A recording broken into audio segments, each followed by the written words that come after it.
Salmo 128 diz assim: bem-aventurado aquele que teme ao Senhor e anda nos seus caminhos. Do trabalho de tuas mãos comerás, feliz serás, e tudo te irá bem. Tua esposa no interior da tua casa será como a videira frutífera, e teus filhos como o rebento da oliveira à roda da tua mesa. Eis como será abençoado o homem que teme ao Senhor. O Senhor te abençoe desde Sião, para que veja a prosperidade de Jerusalém. Durante os dias da tua vida, veja os filhos de teus filhos, paz sobre Israel. Amém? Meus amados, esse é um texto muito conhecido de todos, e eu acho que a grande maioria possivelmente sabe de cor. Quem sabe de cor esse texto aqui, por favor? Pelo menos 3 pessoas, eu estava equivocado na grande maioria, né? 3 pessoas sabem de cor. Então, esse texto é um texto muito conhecido. Há quem diga que no original, o Salmo 127 e 128 era um só texto. Era uma composição única, não era 2 capítulos, mas ele era um texto cantado quando o povo ia para as festas em Jerusalém, principalmente 3 festas. A festa da Páscoa é um texto de romagem, o povo ia cantando esses salmos. Agora imagine que coisa linda, a pessoa começar a cantar assim: se o Senhor não edificar a casa, em vão trabalho que edifica. É o 127, lembra que eu disse que é um só.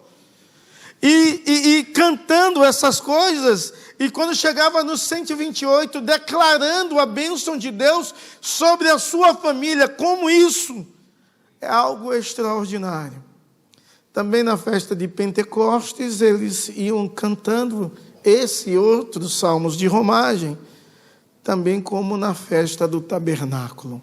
Eles louvavam a Deus, ele engrandecia a Deus pela bondade de Deus, não só em guardar, não só a bondade de Deus em proteger, não o fato de reconhecer que os filhos são herança de Deus, mas pela bondade do Senhor em abençoar a família, de uma forma tão incomum e extraordinária, que a bênção de Deus repousava sobre a família. Será se podemos dizer isso nos nossos dias? Que a bênção de Deus repousa sobre as famílias? Será se você pode recitar de forma bem clara e com convicção, de fato, do que você vive? A bênção de Deus no seu lar, a bênção de Deus na sua casa? Eu quero ministrar ao meu e ao seu coração sobre a família abençoada. A família abençoada, ela parte de um princípio. O verso 1 diz: bem-aventurado aquele que teme ao Senhor. A família abençoada parte de um princípio onde o cabeça da casa, o sacerdote do lar, teme ao Senhor. O representante da família respeita a Deus, exalta a Deus, bendiz a Deus em toda e em qualquer situação da sua vida. A bênção de Deus sobre a família é uma bênção para quem teme. E aqui tem alguns homens. Você tem temido a Deus? A sua casa e os seus filhos, a sua esposa, vê você como um sacerdote de Deus? Será se você teme ao Senhor a tal ponto de entender que essa bênção do nosso Deus é uma bênção disponível para todos que temem? É uma bênção disponível, não é para um grupo de pessoas, os presbiterianos, não. Não é uma bênção disponível simplesmente só para os ricos, também não. Não é uma bênção disponível só para os intelectuais, também não. Não é só uma bênção disponível para uma classe racial também não. É uma bênção disponível a todas as pessoas que temem ao Senhor. E essa bênção que está disponível é declarado de tal forma se eu temo ao Senhor ou não, é se eu ando no caminho do Senhor ou não. Se eu sou obediente a Deus ou não. Bem-aventurado aquele que teme ao Senhor. E o que seria temer ao Senhor segundo esse texto? Andar nos caminhos do Senhor. Andar em obediência a Deus. Andar em reverência a Deus. Andar em temor a Deus. Andar em devoção a Deus. Assim seria. Temente quem anda nos caminhos do Senhor. Quem segue os princípios de Deus, quem vive a palavra de Deus, não é só quem ensina, mas é quem coloca a palavra de Deus de forma prática na sua vida, vive a verdade de Deus. A verdade de Deus não é só um manual de conduta, mas é um manual de vida, aonde nós aprendemos a adorar, a bendizer, a exaltar, a magnificar o Deus Todo-Poderoso. Então essa bênção é disponível. Disponível para quem? Para você. Se porventura você está aqui nos visitando e porventura não conhece a Deus e a sua família precisa ser abençoada e alcançada, essa bênção é disponível para você. Porque essa bênção é disponível para aqueles que temem ao Senhor. E se você não teme, você entende e aprendeu nesse momento que temer a Deus é andar nos caminhos do Senhor, você precisa dizer: Senhor, estou aqui, me ajuda, me ensina a andar nos teus caminhos e a viver segundo a tua santa vontade, em obediência, em devoção, em adoração, em santidade, em louvor, em nome de Jesus. Os versos 2 e 3, ele diz assim: do trabalho de tuas mãos comerás, feliz serás e tudo te irá bem. Tua esposa no interior da tua casa será como a videira frutífera, e teus filhos como o rebento da oliveira à roda da tua mesa. É interessante esses dois versos, porque aqui vai descrever as bênçãos decorrentes daqueles que andam no caminho do Senhor.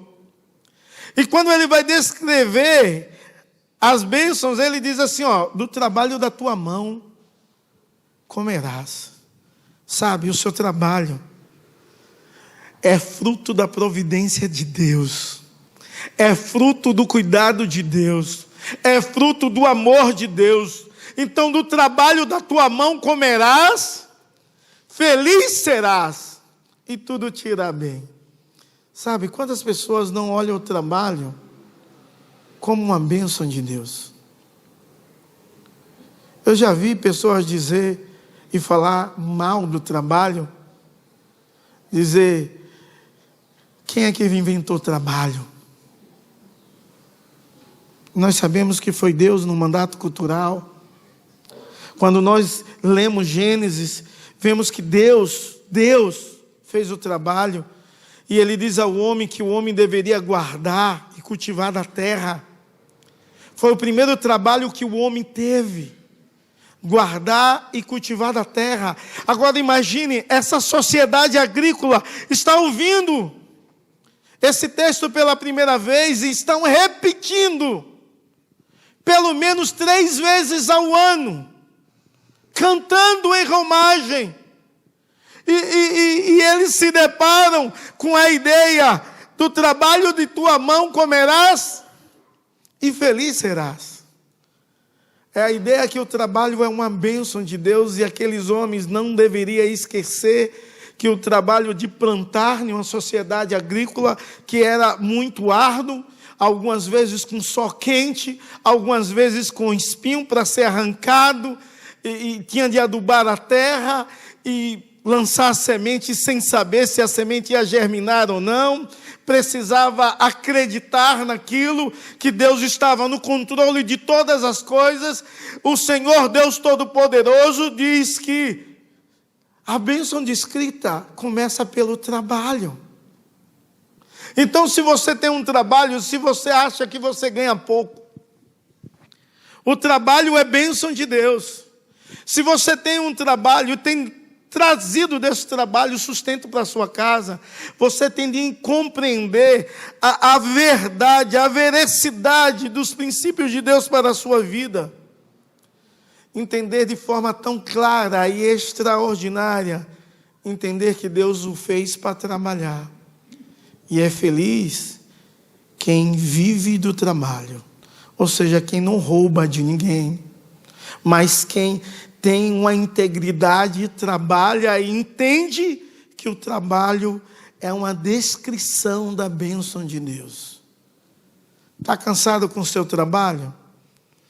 Seu trabalho é uma bênção, porque Deus que abriu a porta para você, e no dia que Ele quiser, Ele vai fechar. No dia que Ele quiser abrir uma outra melhor, Ele vai fazer. Mas enquanto você trabalha, você precisa bem dizer, engrandecer e exaltar ao Senhor, porque você será feliz quando compreende que toda boa dádiva, todo o dom perfeito vem de Deus, e o trabalho que você tem vem de Deus, e você o louva. Na verdade, esse salmo ele gira em torno da ideia do temor do Senhor, que é repetida 2 vezes. Mas a ideia da felicidade é muito bem presente desde o verso 1, quando ele diz bem-aventurado, que dá uma ideia mais do que feliz. Ou quando ele começa a citar o verso 2 e dizer, feliz serás. Ou seja, a bênção é descrita que você vai trabalhar, o resultado será felicidade. Deus irá suprir as necessidades da sua família, a provisão de Deus virá sobre o trabalho que você exerce. Aí ele continua a descrever a bênção, aí ele diz que a sua esposa será como uma videira frutífera. Ele usa uma analogia aqui para dizer, olha, sabe qual é a descrição da bênção de Deus sobre a sua vida? A sua esposa será como uma videira, cheia de frutos. Ele não está falando de um fruto individual aqui em relação aos filhos, apesar de depois dar uma conotação relacionada aos filhos, mas a ideia é de frutificar. Ou seja, em todas as áreas da sua vida, a sua esposa será alguém que irá frutificar tremendamente. Sabe por quê? Porque ao lado dela tem alguém que teme ao Senhor e trabalha, e cuida das emoções, cuida da provisão, ampara, cuida das emoções. Ou seja, um representante de Deus para cuidar da esposa, imitando a Cristo como Cristo faz. Então, não há possibilidade nenhuma da sua esposa não dar muitos frutos. Ela será frutífera. E aí ele continua a descrição da bênção, e ele vai dizer, seus filhos vão ser como um rebento da oliveira, a roda da sua mesa. E a descrição da bênção é, vai ter muitos filhos. Aí Marcos chega e fez assim, nessa geração. O texto é o mesmo, ele não muda, né? No decorrer dos anos, ele não sofre alteração. Ele sofre talvez uma aplicação para a realidade. Mas a ideia naquela geração é, quanto mais filhos, melhor. Vou dizer por quê. Mais mão de obra para trabalhar. Sociedade agrícola. Quantos mais filhos, melhor. Porque quando você ficava velho, tinha filho para proteger a casa. Sair a guerra. Então, quanto mais filhos, essa era a ideia. Essa era a ideia do primeiro ouvinte. Compreender que os filhos seriam um renovo da sua vitalidade, da sua força. Será como um broto da oliveira, a roda da sua mesa. E isso é tão fantástico, porque de fato a oliveira, os brotos ao redor da oliveira, E ele está dizendo assim: você vai ver a sua vitalidade na vida dos seus filhos ao seu redor. O nosso Deus é o Deus que guarda, o Salmo 127 já diz isso. Mas ele está dizendo aqui: você vai ver a vitalidade e vai ter alguém para cuidar de vocês e guardar vocês de forma bem clara, como seus filhos irão fazer. Os filhos têm cuidado dos pais idosos. Os filhos têm entendido que você demonstra não só a bênção de Deus, mas a vida sendo renovada da sua família. A força sendo renovada quando já não se tem mais, quando já não consegue mais. Pode contar com um ombro não amigo, um ombro de um filho, um ombro de uma filha, para sustentar, ou até mesmo para carregar no colo. Isso tudo era um retrato do cuidado de Deus sobre nós, que seria demonstrado na vida da família de forma tão clara e comum para aquela sociedade. E em terceiro lugar, o verso 4 vai repetir a bênção. Diz: eis como será abençoado o homem que teme ao Senhor. Há uma repetição da bênção. Há uma repetição da ideia do temor ao Senhor.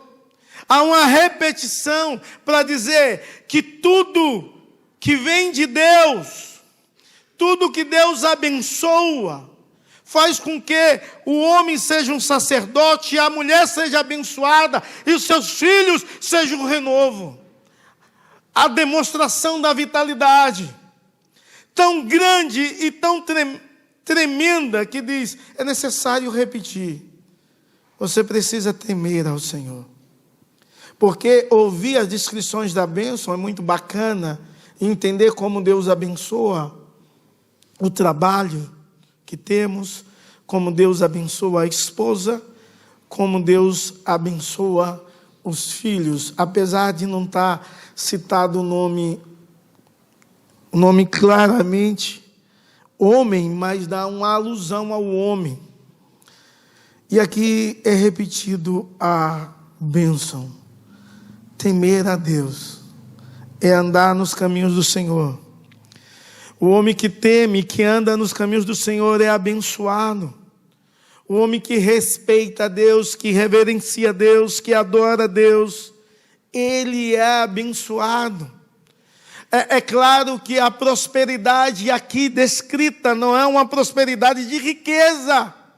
É uma prosperidade familiar, onde a família vai ser abençoada. E nesse aspecto, o homem que teme ao Senhor, ele é próspero.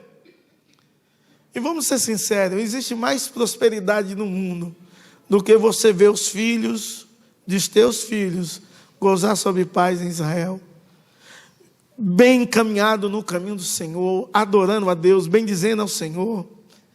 Há prosperidade que compre um benefício como esse, prosperidade humana. Então, essa aqui é a maior prosperidade, e ela é repetida para dizer que a família abençoada, ela parte de um princípio de temor.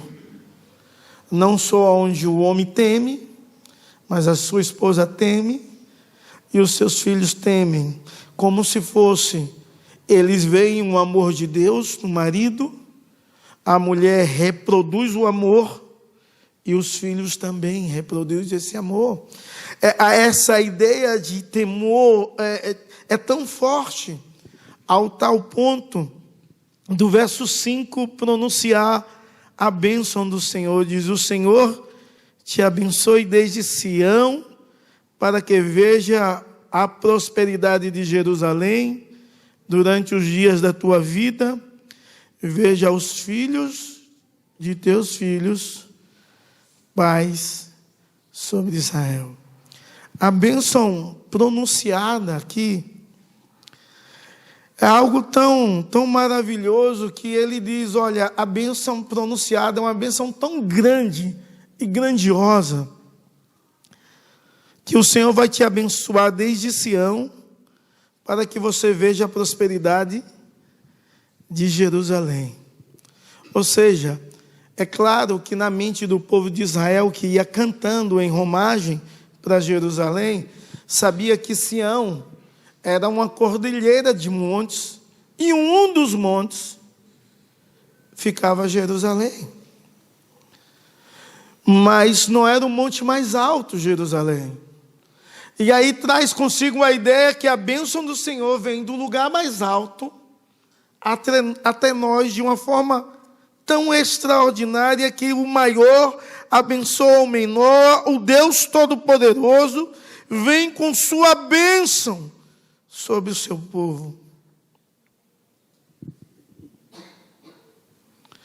E quando nós compreendemos essa verdade, que o Senhor abençoe desde Sião, nós podemos ver o quanto Deus está abençoando a nossa família, pela paz que desfrutamos, pela unidade que desfrutamos, pelo perdão que vivemos e pela fé que pregamos. Sabe, irmãos, infelizmente, nós não conseguimos ver a bênção do Senhor em muitas famílias, na igreja do Senhor Jesus. Não porque Deus não vai cumprir com sua palavra, não, mas porque o povo não teme mais a Deus. Sabe por quê? Porque o povo não respeita mais o Senhor, porque o povo trata Deus de qualquer jeito, Deus como qualquer um. Porque quando nós cultuamos a Deus, não mais temos propósitos. Propósito de talvez louvar, de receber algo, ou de oferecer algo ao Senhor, a sua própria vida como sacrifício vivo. E nos falta a compreensão de propósito. Nos falta a compreensão de reverência a esse Deus. Então não conseguimos ver a prosperidade nas famílias, porque foge um princípio: temor do Senhor. É interessante que os versos anteriores, em um especial, diz que os teus filhos estarão à roda da sua mesa, né? Há uma demonstração de unidade e de aceitação em um momento de refeição. Estarão todos ali, à roda da tua mesa. E quantas vezes as famílias são bem desunidas? Quando alguém morre de uma casa e deixa herança, começa uma briga braba. Porque o dinheiro é mais importante do que a unidade na mente da sociedade. Eu já vi pastores dizer na hora do enterro de alguém que essa família seja preservada em unidade. Sabe por quê? Porque no velório as pessoas já estavam falando o que iam ficar. É triste. É triste porque a mentalidade está muito na terra, onde a bênção vem dos céus. E nós vivemos com os nossos olhos e os nossos corações no que temos e no que somos. Apesar de sabermos que nós não somos nada, mas por que corremos atrás tanto disso? A bênção do Senhor é pronunciada. É uma bênção sobre toda a família. É uma bênção de unidade. É uma bênção de paz. É uma bênção de perdão. E de fato essa é a prosperidade. É ver sua família aos pés do Senhor. É ver sua família diante de Deus. É ver sua família louvando, bendizendo, exaltando, glorificando aquele que vive e reina pelos séculos dos séculos. Mas nós não vemos isso. Porque falta tempo de pai para filho.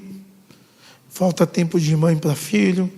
falta tempo de marido para a esposa, da esposa para o marido, falta tempo para louvar a Deus, para ler a palavra de Deus, para bendizer a Deus, falta tempo para aprender a perdoar e falar o que de fato Deus deseja que falamos. Quando erramos, reconhecemos os nossos erros, pai ao filho, mãe ao esposo, mãe ao filho, sem saber que existe uma hierarquia que de fato existe, mas que todos são pecadores e reconhecem os seus pecados.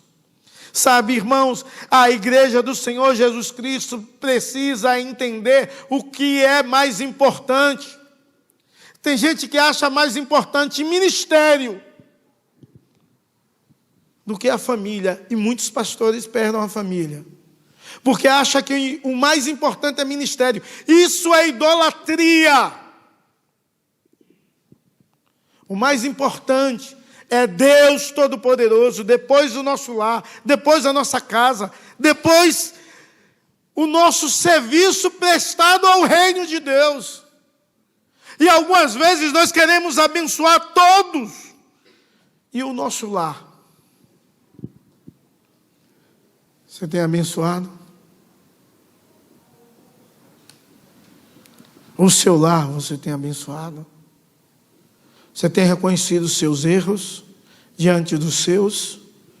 Você tem pedido perdão? Você tem propagado a paz? Você tem sido um homem, uma mulher, um jovem, um adolescente de fé que acredita no poder de Deus, que em meio às dificuldades, às tristezas, os embates da vida, acredita que Deus é um Deus de poder, é um Deus que vai mudar. O verso 6 diz: veja os filhos de teus filhos, pais sobre Israel. Veja os filhos de teus filhos, os seus netos, desfrutando da paz de Deus, da adoração e do temor de Deus. Você pode correr atrás de ter muitas coisas, mas se Deus não estiver presente na sua casa, em vão trabalha quem edifica a casa. Você pode ter a casa mais linda do Guarujá ou do mundo. Se Deus não está presente, você não tem nada. Você pode ter tido um casamento bonito, a cerimônia.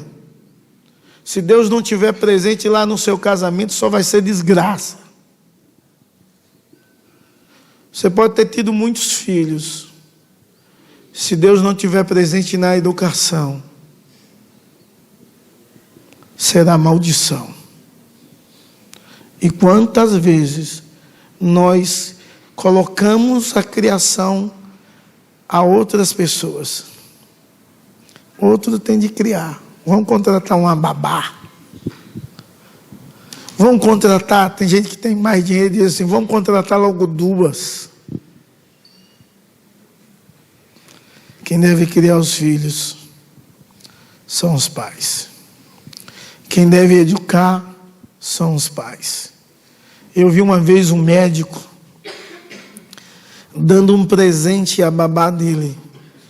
Ele deu um presente financeiramente. Ela estava necessitando e ele deu um presente muito alto de dinheiro. E ele me disse que deu aquele presente, sabe por quê? Porque ela era como uma mãe. Quem aconselhava ele era a babá. E aquele menino, que agora era um homem, era criado então por uma babá. Quando ele queria conselhos, não recorria à mãe, porque a mãe não tinha tempo. Recorria à babá. Nas decisões da vida, ele recorria à babá. Isso durante muitos anos. Então, quando vê ela em crise, ele diz, eu vou abençoar. Porque é como se fosse a minha mãe. Sempre quem me conduziu foi ela. Agora imagine se fosse uma babá do cão. Que trabalho essa família tinha colocado no seu lar. Por quê? porque decidiu ter mais dinheiro, ter mais recurso, do que fazer com que a bênção que Deus confiou pudesse ter uma educação nos princípios de Deus. Então, a bênção de Deus para a família é uma bênção que é para todas as pessoas. É uma bênção que Deus faz questão de descrever como será o trabalho, como será a esposa e como serão os filhos. É uma bênção que Deus repete para que o povo não venha esquecer. Ela parte de uma obediência, de um temor, de uma adoração, de uma reverência a Deus. É uma bênção que é pronunciada para a família, não só para os da agora, mas para as próximas gerações. Sua vida, sua família tem sido uma bênção para as gerações. Ele inicia o salmo dizendo: bem-aventurado. O grande sermão do Senhor e Salvador Jesus Cristo, ele começa com a mesma expressão. Ele diz: bem-aventurado. Só que o salmista diz: bem-aventurado aquele que tema o Senhor. E o Senhor Jesus diz assim: bem-aventurado os humildes de espírito, porque dos tais é o reino dos céus. Sabe o que o Senhor Jesus está dizendo? E ele está linkando na mente do judeu que recitava esse salmo até ir para Jerusalém para cultuar a Deus naquelas 3 festas. Sabe o que Jesus está dizendo? Olha, o temor de Deus, que é retratado pelo salmista, andar nos caminhos do Senhor. Eu quero dizer a você que o temor de Deus é para aqueles que reconhecem que sem Deus não é nada e precisa urgentemente de Deus. São tão humildes a entender que nada que tem ou possui pertence a eles. É alguém que depende do Pai. É alguém que depende de Deus. É alguém humilde o suficiente para reconhecer que nada que tem produz dele mesmo, mas a vida dele está dependente do Deus Todo-Poderoso. Tudo que ele faz, tudo que ele tem, tudo que ele é, não é fruto do que ele trabalha. A sua família, a sua esposa, os seus filhos, os seus netos, não é fruto do que ele faz, mas é fruto do que Deus fez. E em resposta ao que Deus faz, ele se derrama, se rende diante do Senhor, e entende que precisa de Deus para viver uma família abençoada, para ser abençoado, para viver para a glória de Deus, em louvor e em adoração aos princípios de Deus. Porque o salmista parece nos lembrar que é algo do homem. E a mensagem pregada também: você trabalha e agradece, você teme ao Senhor, você obedece. Mas Jesus, ele elucida essa compreensão. Jesus elucida de tal forma que diz assim: bem-aventurado é os humildes de espírito, porque dos tais é o reino de Deus. E ele conclui o Sermão do Monte dizendo assim: sábio é aquele que edifica a sua casa sobre a rocha, mas insensato é todo aquele que edifica a sua casa sobre a areia. Olha, a chuva vem sobre todos, o vento vem sobre todos, e os rios enchem e dá com ímpeto em toda a casa, em todos os lares. Mas quem está edificado sobre a rocha não vai ruir. Sabe por quê? Porque praticam a palavra de Deus, porque vive a verdade de Deus. Quer ter um casamento abençoado? Amém? Viva a palavra de Deus. Seja o menor na sua casa. Use os mandamentos recíprocos como norteador da relação conjugal. Você quer ter filhos abençoados? Viva a palavra de Deus. Viva os ensinamentos de Deus a respeito de criação. Quero ouvir pelo menos um. Aonde diz assim: inculque na mente do seu filho a palavra de Deus, escreva na testa dele, escreva na palma da sua mão, fale com ele sobre o princípio de Deus, ao sentar, ao levantar, fale continuamente as verdades de Deus, para que ele aprenda os princípios de Deus e viva. Aí será abençoado. A bênção não está na igreja, está no Senhor Jesus e de como respondemos a ela. Vamos ficar em pé?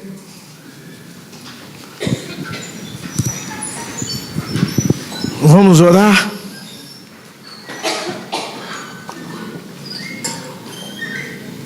Bom, uma coisa eu sei. O salmista dizia, o poeta bíblico dizia isso, né? Você está aqui, era para ouvir isso. Simplesmente. Só isso. Então vamos orar agradecendo a Deus. Senhor, nós te louvamos e te agradecemos pela tua infinita bondade. Te louvamos e te agradecemos porque tu és o nosso Deus. Te louvamos e te agradecemos porque não há ninguém como o Senhor. Que a tua poderosa mão, que a direção do Senhor e a provisão do Senhor venha ser sobre a família do teu servo. Faz lá na casa do teu servo, da tua serva, o que precisa ser feito. Transforma-nos, ó Deus, em nome de Jesus. Ajuda-nos, ó Deus, a vivermos para a glória e louvor do teu nome. Não permita que as nossas motivações sejam erradas, mas que o Senhor venha ter o controle e o domínio de tudo, porque tu és o nosso Deus e és o centro da vida. Em nome de Jesus. Amém e amém.